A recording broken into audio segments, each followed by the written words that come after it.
Oi, queridos alunos, queridas alunas.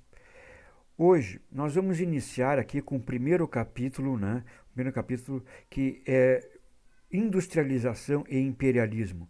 Este capítulo de introdução do conteúdo, Industrialização e Imperialismo, é o capítulo que antecede a Primeira Guerra Mundial. Na verdade, aquele conteúdo que vai ajudar a compreender por que aconteceu a Primeira Guerra Mundial, por que aconteceu a Segunda Guerra Mundial. Então, na Europa, no século XIX lá entre 1880 e 1890, os países ricos, industrializados, como a Inglaterra, por exemplo, que era o pioneiro na Revolução Industrial, surgiram novas tecnologias, né? E num período em que houve um extraordinário aumento da população europeia, um aumento muito grande da população europeia, num período em que aconteceu novas tecnologias que possibilitaram uma modernização na agricultura, produzindo mais alimentos, né? Alimentando melhor a população europeia. Ao mesmo tempo que aumentou muito a população, também surgiram os problemas urbanos. Essa população pobre que ia para as cidades à procura de emprego nas indústrias, né, e que fez com que as cidades crescessem muito rapidamente, sem água encanada, sem esgoto. Esse avanço urbano desenfreado fez com que surgissem vários problemas de saúde, né, como a varíola, a febre tifoide, a cólera. Só que, ao mesmo tempo que esse aumento da população, esse crescimento das cidades, com péssimas condições de vida nas cidades, né, também houve um avanço da medicina junto com o avanço da tecnologia, né? E esse avanço da medicina fez, por exemplo, que surgisse a primeira vacina, a vacina da varíola, né? E aqui no Brasil, isso um pouco mais adiante, em 1902, 1904 principalmente, acontece a revolta da vacina, a verdadeira guerra da vacina no Rio de Janeiro, em 1904. Mas esse é um outro livro que eu vou trabalhar com vocês mais adiante, quando eu estiver trabalhando História do Brasil. Bom, o que acontece nesse período, né, do século XIX, 1880, 1890, é o que a gente chama de a Segunda Revolução Industrial, o surgimento dessas novas tecnologias, principalmente porque acontece um crescimento dos mercados consumidores.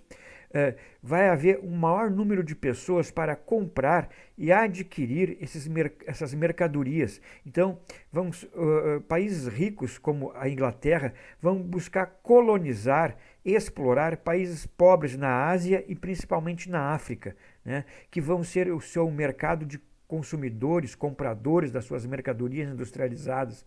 Além disso, vão poder explorar esses países pobres, né, da África e da Ásia para extrair deles a matéria-prima para essas indústrias, para essa revolução industrial, para esta segunda revolução industrial que está acontecendo. Então, eles vão procurar extrair matérias-primas como carvão, petróleo, né, a gasolina e óleo diesel, que eram as novas invenções dessa época.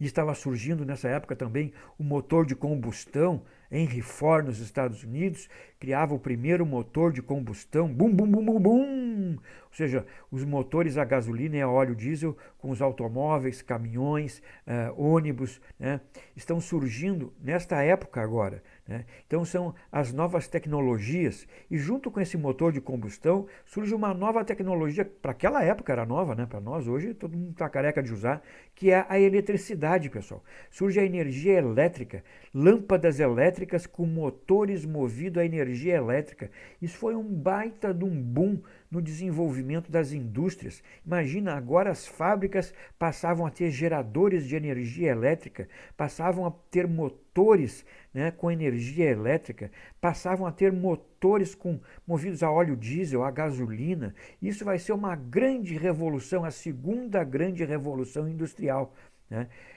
O surgimento do motor de combustão criado pelo...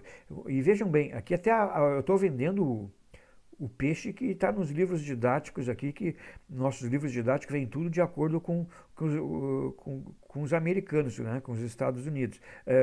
Porque se tu pegar um livro didático europeu lá, vai dizer que o motor de combustão foi inventado pelo Peugeot, o outro vai dizer que foi inventado pelo Renault, né? Se pegar livros didáticos da França, por exemplo, né? Agora, nós aqui pegamos livros didáticos que bebem nos Estados Unidos, né, que vendem a ideia dos Estados Unidos. É o Henry Ford, no norte dos Estados Unidos, que surgem esses motores de combustão. Bom, quero ler aqui do livro de vocês, se dá para vocês verem aqui, ó, esse aqui é o livro didático do terceiro ano, tá? Eu vou ler aqui um trechinho, eu estou na página 15 do livro de vocês. Preste atenção.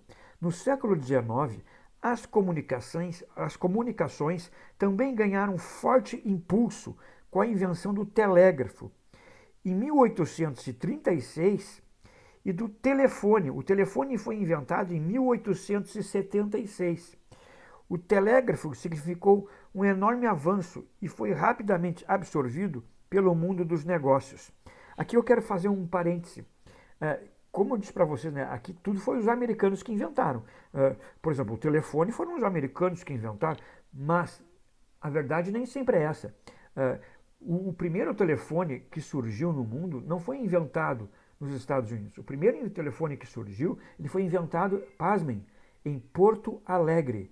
Porto Alegre, aqui do nosso lado, a capital dos gaúchos, com um padre gaúcho, um padre de Porto Alegre, na Avenida Ipiranga, Padre Landel de Moura. O Padre Landel de Moura inventou o telefone e deu o primeiro telefonema. Para quem que ele deu o primeiro telefonema? Para Dom Pedro II.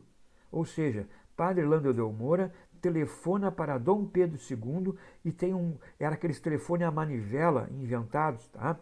Então, essas histórias de que o primeiro automóvel foi nos Estados Unidos, não, mas os franceses dizem que foi o Peugeot, que foi o Renault, né? Então, não é bem assim. Não vamos assim botar a mão no fogo pela história que os americanos nos vendem, né? Então, assim, o telégrafo significou um enorme avanço e foi rapidamente absorvido pelo mundo dos negócios. Por volta de 1866, o cabo transatlântico entrou em funcionamento, permitindo a comunicação telegráfica entre várias partes do mundo, do globo terrestre. Bicicletas, relógios, máquinas de costura a pedal. Máquina de costura a pedal é uma baita tecnologia para aquela época. Utensílios domésticos, como panelas e formas, passaram a fazer parte das liquidações periódicas que incentivavam as pessoas a comprar a crédito e cada vez mais surgiu as compras a crédito de eletrodomésticos. E pasmem, aqui nos Estados Unidos e no Brasil, um eletrodoméstico que fez o maior sucesso, o liquidificador. Cara, vendeu pra caramba o liquidificador. Bom, pessoal, por hoje era só. Se cuidem, gente. Se cuidar, procurar ficar em casa, evitar saidinhas desnecessárias, usar máscara, lavar as mãos, manter o distanciamento social. Saúde para todos, um forte abraço.